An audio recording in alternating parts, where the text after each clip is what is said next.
हमारे विभिन्न ज्ञानवर्धक कार्यक्रम देखने के लिए आप हमें अभी सब्सक्राइब करें, बेल आइकन को प्रेस करें ताकि आप देख सकें हमारा कार्यक्रम सबसे पहले। और अधिक जानकारी के लिए फेसबुक पेज को लाइक करना न भूलें। जय माँ इंद्राक्षी धाम में दर्शकों आप सभी का हम हार्दिक स्वागत करते हैं। आज के दिन जिन जातकों का जन्म दिवस है, मैरिज एनिवर्सरी, उन सभी को हमारी तरफ से बहुत बहुत शुभकामनाएं। आज है गंगा दशहरा, बहुत ही पवित्र, अपने आप में महत्व रखने वाला आज का दिन है।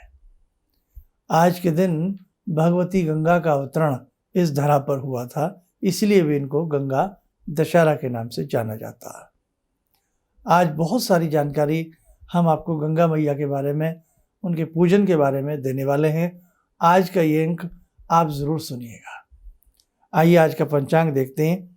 20 जून सन 2021 दिन रविवार, ज्येष्ठ मास, शुक्ल पक्ष, संवत 2078, तिथि दशमी, नक्षत्र चित्रा, राहु काल 4:30 से 6, दिशा शूल पश्चिम दिशा। माँ गंगा, वास्तव में जहाँ गंगा का नाम आता है ना, मन में अपने आप एक पवित्रता, एक सौम्यता, एक शीतलता मन में आने लगती है। गंगा मैया में कितना ही स्नान क्यों ना कर लिया जाए उतना ही कम होता है। गंगा मैया की जितनी साधना कर ली जाए उतनी ही कम होती है। और हमारे वो ऋषि, हम उन ऋषियों के कितने ऋणी हैं कि साहब कह नहीं सकते कि जिन्होंने इस धरा पर, इस वसुंधरा पर गंगा मैया का अवतरण कराया। महाराज भागीरथ, उनकी तपस्या का ये आज परिणाम है कि घर घर में गंगा जल रखा हुआ है।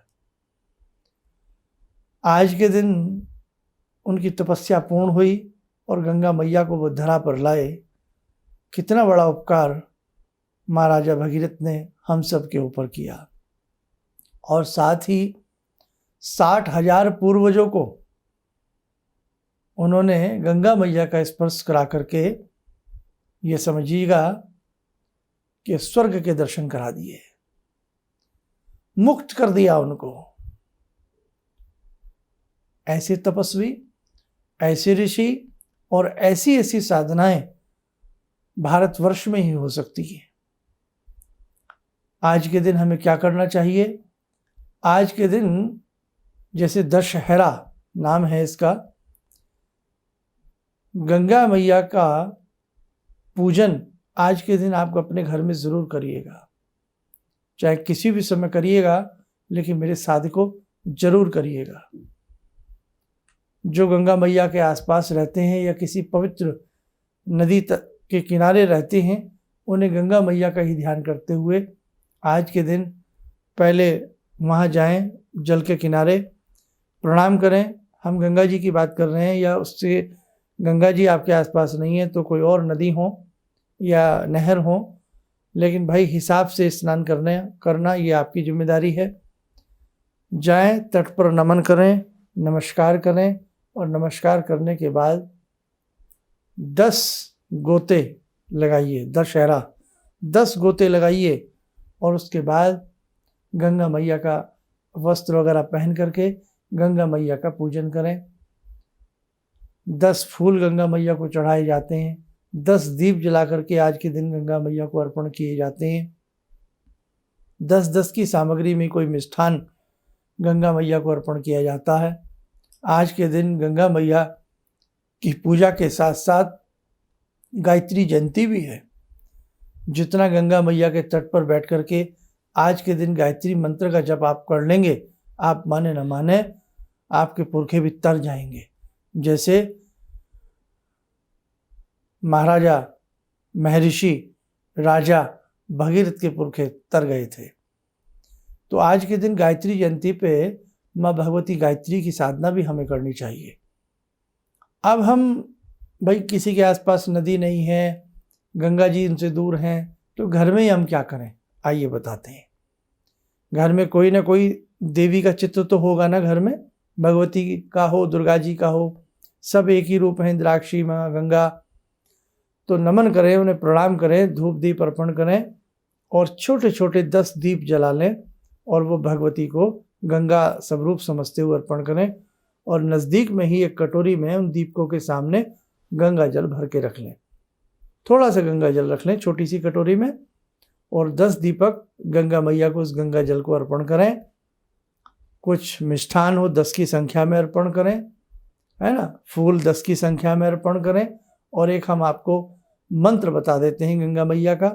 2 मंत्र हैं, पुष्प अर्पण करने का मंत्र भी बता देते हैं और जो आज के दिन गंगा मैया का मंत्र पढ़ना चाहता है वो गंगा मैया का मंत्र भी हम आपको नोट करवा देते हैं। आइए आप दोनों मंत्र नोट करें। मकर वाहिनी माँ गंगा की जय। आइए मंत्र लिखें। ओम नमः शिवाय नारायण्यै दशहराई गंगाई नमः। दोबारा लिखें। ओम नमः शिवाय नारायण्यै दशहराई गंगायै नमः। बस ये मंत्र है और इस मंत्र में नमः लगा हुआ है। इस मंत्र की आज के दिन 3 माला या 5 माला का आप जप कर सकते हैं। इसी मंत्र में स्वाहा लगा करके हम यज्ञ कर सकते हैं। एक मंत्र और नोट करें। ओम नमो भगवती ऐं ह्रीं श्रीं हिली हिली मिली मिली गंगे माम पाव्य पाव्य स्वाहा। इस मंत्र से 5 पुष्पांजलि यानी कि 5 बार भगवती गंगा को फूल चढ़ाएं। अब देखो गंगा मैया आपके आसपास नहीं है, जिनके पास है वो गंगा मैया को पुष्प चढ़ाएं इस मंत्र को पढ़ के। और जो पहला मंत्र हमने बताया है उस मंत्र की 3 या 5 माला गंगा मैया का ध्यान करते हुए जरूर करें। और नहीं तो जो आपने कटोरी में जल रखा है वहीं सामने ही सब धूप दीप अर्पण करके जो हमने पुष्प वाला मंत्र बताया, पुष्पांजलि वाला, हिली हिली मिली मिली वाला, उस मंत्र को पढ़ते हुए आप 5 बार गंगा जल के पास गंगा मैया समझते हुए और जो चित्र सामने लगा हो भगवती के श्री चरणों में 5 बार पुष्प चढ़ा दें। आज के दिन महर्षि, राजा कहें, महाराजा कहें, आप भागीरथ जी का ध्यान करें। उनके नाम से भी, भागीरथ जी के नाम से भी चरणों में पुष्प चढ़ाएं। अब देखो हमने 2 या 3 माला इस मंत्र की करनी है जो नमः वाला मंत्र है, और इस मंत्र को जो हेली हेली वाला है, इस मंत्र में केवल मंत्र पढ़ते हुए हम पुष्पांजलि 5 बार भागीरथ जी के नाम से और साथ में गंगा मैया के नाम से हम 5 पुष्पांजलि चढ़ा दें। आज के दिन सत्तू का दान करना भी बहुत अच्छा माना जाता है। आज के दिन बहुत लोग प्याऊ लगवाते हैं, छबीले लगवाते हैं, वो भी बहुत अच्छा माना जाता है। और अब इसके साथ साथ गायत्री मंत्र की कम से कम 3 या 5 माला आज के दिन जरूर करना। गायत्री यज्ञ यदि कर सकते हैं तो गंगा मैया के भी मंत्र से आहुति दे देना 1 माला की, और 1 माला की आहुति गायत्री मंत्र से आज के दिन दे देने से घर में सौम्यता आती है, शीतलता आती है, नाना भांति के दोष मुक्त होते हैं हम लोग। अब सोचने की बात है कि साधनाएं अपने जीवन में छोटी बड़ी कुछ ना कुछ हमें करती रहने चाहिए। अब भागीरथ जी की यदि आपको सबको बात मालूम हो, 3री पीढ़ी तब करती रही, भागीरथ जी की 3री पीढ़ी आ गई थी, 3री पीढ़ी में ब्रह्मा जी प्रसन्न हुए। अब आप सोचिए कि राजा सगर ने ठाना, राजा सगर की ही ये सब संतानें रहीं, आगे पौत्र परपौत्र रहे हैं। सगर जी के जो पौत्र थे अंशुमान, वहाँ से ये सारा कथा चली है। आपने आज के दिन ये भी ध्यान रखना, भागीरथ जी के महात्म्य की कथा सुनना और सुनाना ये भी श्रेष्ठ होता है। आपको मैं बहुत संक्षिप्त में सुना देता हूँ। भगवान श्री राम के पूर्वजों में से ही राजा सगर हुए हैं। राजा सगर के 60,000 पुत्र, जो कि उन्हें दूसरी दृष्टि से देखा जाता था, उनसे डरते भी थे लोग बाग, और उन्हें थोड़ा हे दृष्टि से देखा जाता था। उत्पाती उनकी प्रवृत्ति रही है, ऐसा आलेख सुनने को मिलता है। लेकिन राजा सगर के ही जो पुत्र हैं अंशुमान, वो बहुत ही अच्छे मन के बताए गए हैं। राजा सगर ने ये ठानी कि मैं अश्वमेध महायज्ञ करूं, और अश्वमेध महायज्ञ जब होता था तो आपको मालूम ही है कि घोड़ा छोड़ा जाता था। घोड़ा छोड़ा गया और इंद्र ने वो घोड़ा पकड़ लिया। बहुत संक्षिप्त में बता रहा हूँ। और इंद्र ने वो घोड़ा तपस्वी कपिल मुनि जी के आश्रम में जाकर के बांध दिया, पाताल में नीचे। अब जो सगर के 60,000 पुत्र हैं, अब वो खोजबीन किए, नहीं मिल पाए। जब पता लग, कुछ कहीं ना कहीं से आभास हुआ, तो पाताल लोक तक की जब खुदाई की गई तो उन्होंने क्या समझा, बुद्धि जैसी थी वैसे काम करेगी, कि ये जो महर्षि बैठे हैं इन्होंने ही हमारा ये घोड़ा बांधा, जबकि बांधा था वो इंद्र ने। तो जैसे ही वो कपिल मुनि की तरफ उन्हें भाई कुछ आहत पहुँचाने के लिए दौड़े, तो शोर शराबे से या किसी भी रूप में कपिल मुनि की जो तपस्या जब खुली, आँख खुली, तो उनकी आँखों से एक ऐसा तेज प्रकट हुआ कि उनके वेग से ही वो वहीं सब धराशायी हो गए। और जब ये बात अंशुमान जी को पता लगी गरुड़ जी के माध्यम से, तो अंशुमान जी कपिल मुनि के आश्रम में पहुँचे, करबद्ध होकर के प्रार्थना की, क्षमा मांगी, उनकी प्रार्थना की। कपिल मुनि प्रसन्न हुए और बोले कि देखो बेटा, ये तुम अपना पुत्र घोड़ा ले जाओ, और इनको तो मैं वापस नहीं कर सकता, ये तो अब राख के ढेर बन गए हैं। बस एक ही रास्ता है कि तुम अगर इनकी राख की ढेरी को, जो इनकी राख बन गई है सब, अगर गंगा जल इनका स्पर्श हो जाए गंगा जल से, तो ये सब मुक्ति इनको प्राप्त हो जाएगी। खैर, पहले घोड़ा लाए, पितामह को सौंपा, अश्वमेध महायज्ञ संपन्न हुआ। उसके बाद सगर जी ने राजपाट जो है वो सब अंशुमान को दे दिया।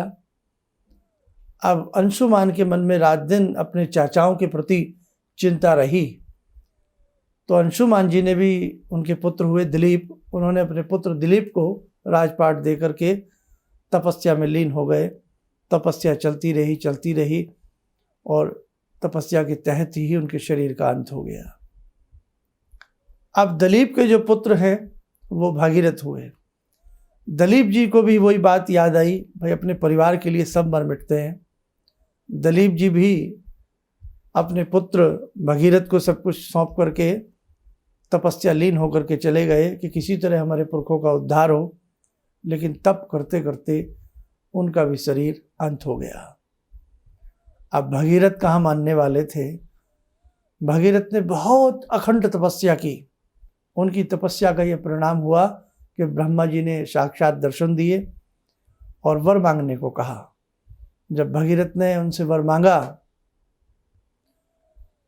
तो ब्रह्मा जी ने यही कहा कि एक ही रास्ता है कि गंगा जी को तार सकती हैं उनको, आपके पुरखों को। लेकिन भगीरथ जी बहुत सुलझे हुए, बहुत ही मंथन किए हुए तपस्वी रहे हैं। भगीरथ जी ने कहा, क्योंकि कपिल मुनि जी की भी बात याद आई, बोले प्रभु मैं चाहता हूं कि गंगा मैया को मैं धरा पर ले जाऊं, स्वर्ग से धरा पर ले जाऊं।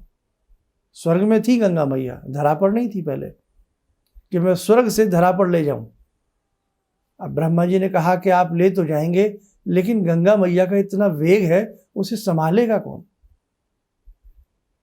सोच में पड़ ही रहे थे तो ब्रह्मा जी बोले कि वत्स आप भगवान शिव की आराधना करो, शंभू की आराधना करो, रास्ता निकल जाएगा। और वो गंगा मैया के वेग को अपनी जटाओं में समा सकते हैं।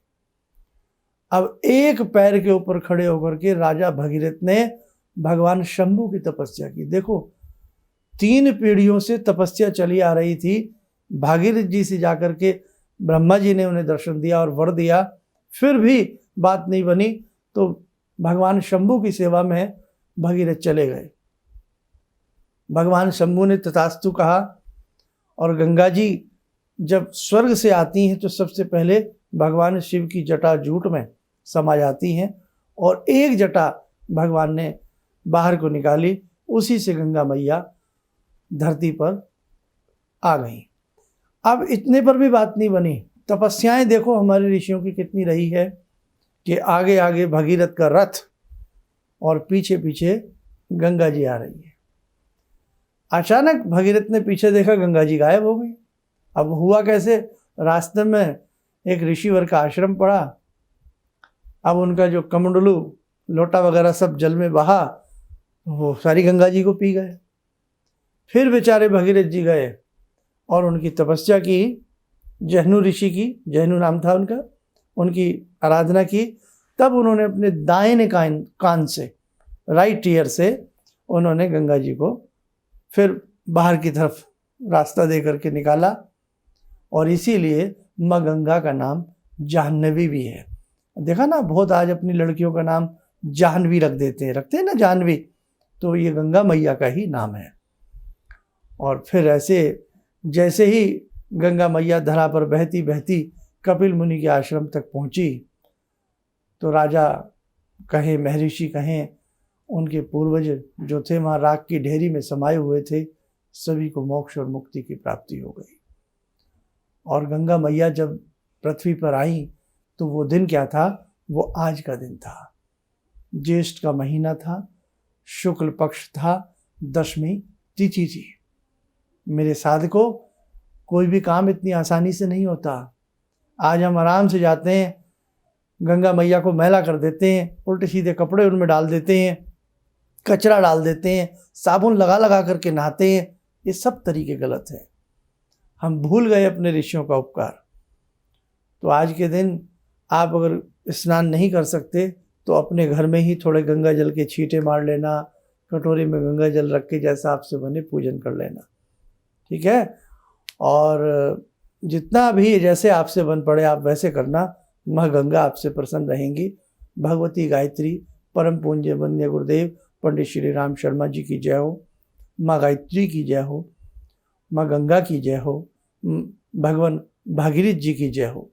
इसलिए गंगा मैया का नाम भागीरथी भी है ना। तो कहने का भाव, ऐसा ऐसा उपकार हमारा है, ऋषियों का उपकार इतना है हम सबके ऊपर कि हम 1000 जन्म भी ले लें, हम अपने ऋषियों का उपकार नहीं उतार सकते। आप अपने बच्चों को अपने धर्म की शिक्षा दीजिए, आप अपने बच्चों को सिखाइए। आज आप नहीं जगे तो कभी नहीं जाग सकते, कभी भी अपने बच्चों को आप समझा नहीं पाओगे। अपने धर्म के प्रति बच्चों को सचेत करिए, ये भी आपका एक बहुत उपकार होगा, समझे।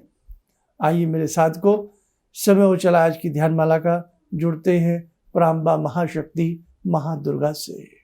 ॐ सिन्दूरारुण विग्रहां त्रिनयनां माणिक्यमूले स्फुरात् स्तारानायकशेखरं स्मितमुखी भापेन वाक्षोरुवां पाणिभ्यामलपूर्णरत्नचषकां रत्नोत्परां बिभ्रति सौम्यां रत्नघटस्थरक्तचरणां ध्यायेत्पराम् अम्बिकां खड्गं चक्रगदेषु चापपरिगान् शूलम्बुशुण्डिं शिरा शङ्खं संदधतीं करे स्त्रीनयनां सर्वाङ्गभूषावृतां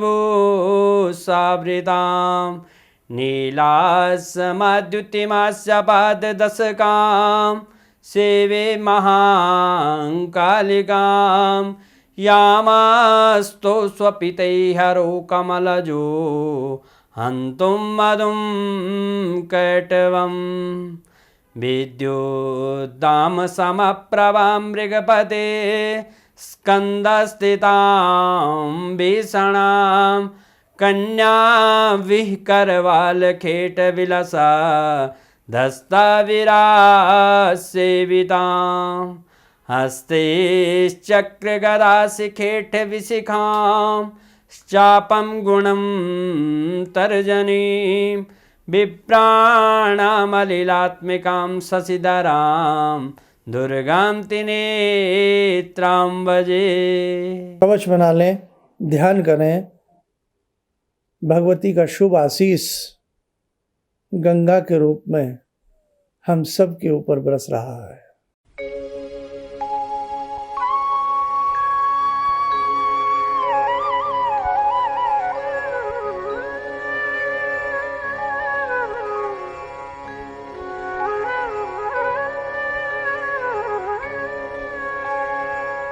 ओम बोलते हुए नेत्र खोलें, सामान्य हो जाएं।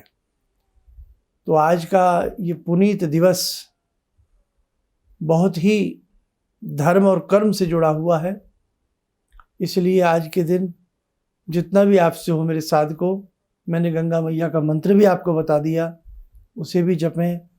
दिन में चलते फिरते उठते बैठते गायत्री मंत्र पूरे दिन जपते रहें और एक बार बैठ करके 5 माला 11 माला जितना आपसे बन सके गायत्री मंत्र की जरूर करें।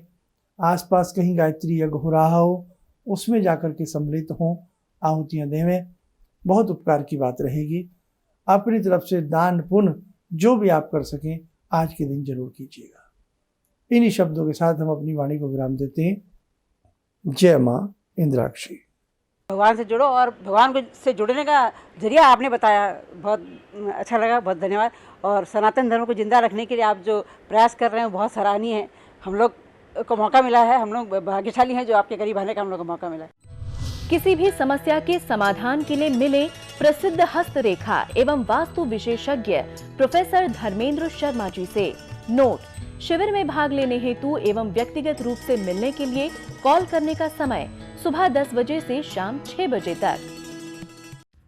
हमारे विभिन्न ज्ञानवर्धक कार्यक्रम देखने के लिए आप हमें अभी सब्सक्राइब करें, बेल आइकन को प्रेस करें ताकि आप देख सकें हमारा कार्यक्रम सबसे पहले। और अधिक जानकारी के लिए फेसबुक पेज को लाइक करना न भूलें।